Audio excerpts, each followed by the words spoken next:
And we're continuing with our exploration of problematic phonological features associated with Lashawana HaQadasha grammar or methodology. And we are citing the ancient Hebrew handbook.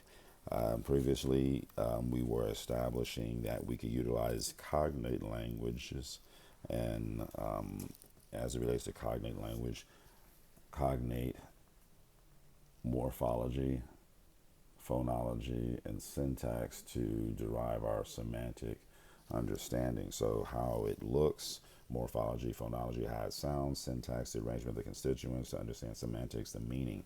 So, here we had Sha'u iluma rashatehum, Sha'u iluma rashatehum. So, here we have our G stem, we have our G stem is responsible for the simple active aspect of the verb's performance.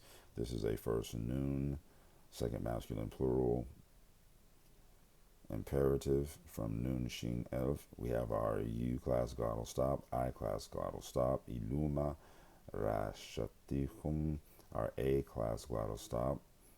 Okay, so lift you gods or you gods. Okay, gods, you lift your heads. Okay, our second masculine plural or gender inclusive pronominal possessive suffix. All right, so now that we've seen that we can utilize cognate literature or cognate languages to understand the behavior, the morphological behavior, right, how it looks, as well as the phonological behavior, how it sounds, we can then look at ancient Hebrew, attested as early as the 10th century BCE, to surmise its behavior. So within the ancient Hebrew handbook, they have a statement here or a question: do you want to get anointed? So in Hebrew, their version, they have, as they vocalize it, Atha Ratazach, okay, Mashayach. Atha, right? Atha Ratazach Mashayach. All right, so what we want to do, we want to talk about why this is problematic in a few ways. One, we can start with the second masculine singular subject pronoun, and they have transliterated it with the tau representing the voiceless dental fricative. Now, the reason that this should not be articulated as a voiceless dental fricative, as a tha, is because there has been an assimilation of the noon, which would result in gemination of this consonant, the ta. Therefore, it would not be a voiceless dental fricative, but a voiceless dental stop because of gemination. All right. So, because of this fundamental error, and they've assigned this value to this particular grapheme, that is why this is always going to be wrong. All right. And so, what happened? There was an assimilation of the noon, anta. All right. So now, because the noon was assimilated, this tau is going to be geminated. All right. So because, again, of the assimilation of the noon, the tau will experience gemination. All right. The he is matre lectiones to indicate the final A class vowel, hence anta, anta, atta.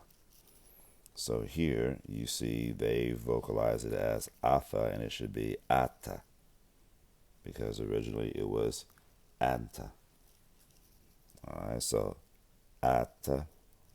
Now here they've transliterated it as ratazak, and so that means that the the, okay, is somehow become two distinct consonants and two distinct vowels, the ta and the za.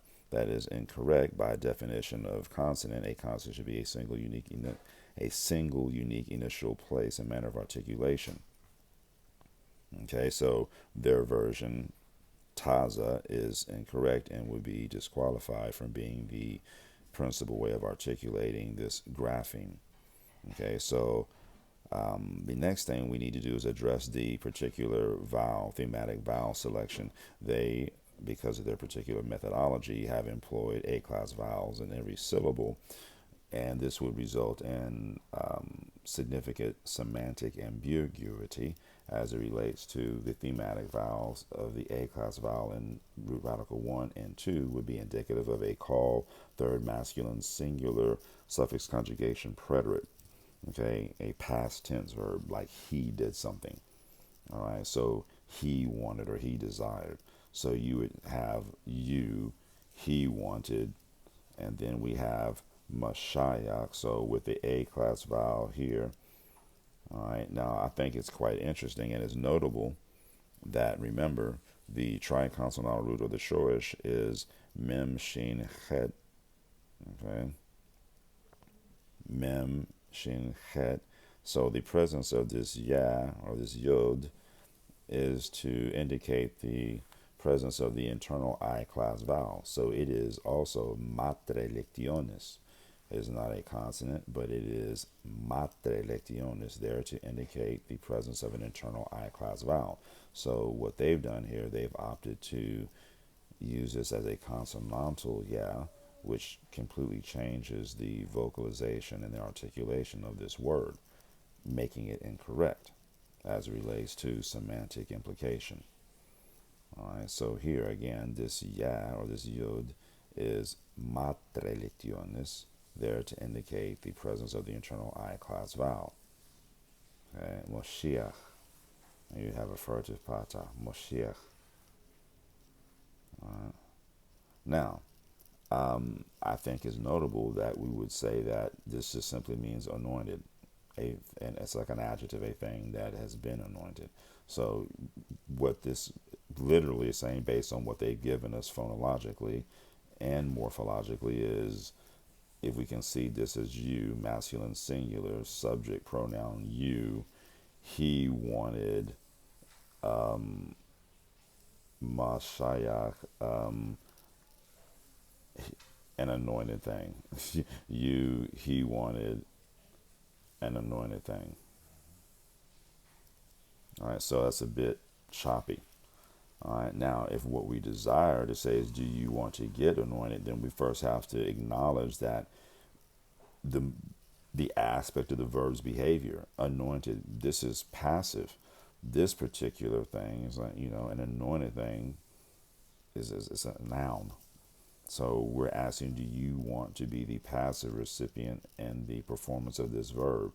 So you are going to be the subject. So we need to figure out how to conjugate the verb in such a way that it reflects the desired subject's participation within the scope of the performance.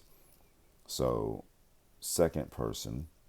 So we want to know, do you, as a second person entity, desire? So we need to fix this as well. All right, so we can fix this even without matre lectionis, right? All right, we can fix this here. All right, so let's look. And so what we've done, we have our triconsonantal root, res, va, de, he, and we've elected to not include an internal U class vowel here to demonstrate to the reader that this should be understood as a masculine singular active participle. We're just going to vocalize it as such. Okay, so rod, rod, rod, ata. Okay, so masculine singular, call stem or G stem, responsible for simple action aspect of the verb's performance. You desire, so rod ata, desire you. All right.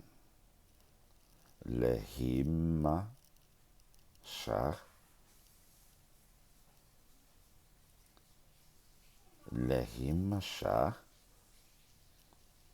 rode ata, lehima shach. All right. So desire you to be anointed. So what we did, we had to find a passive conjugation, a passive stem to conjugate the verb mashach. And we utilize the nip vowel responsible for the simple passive application. All right, so radha ata lehi moshach.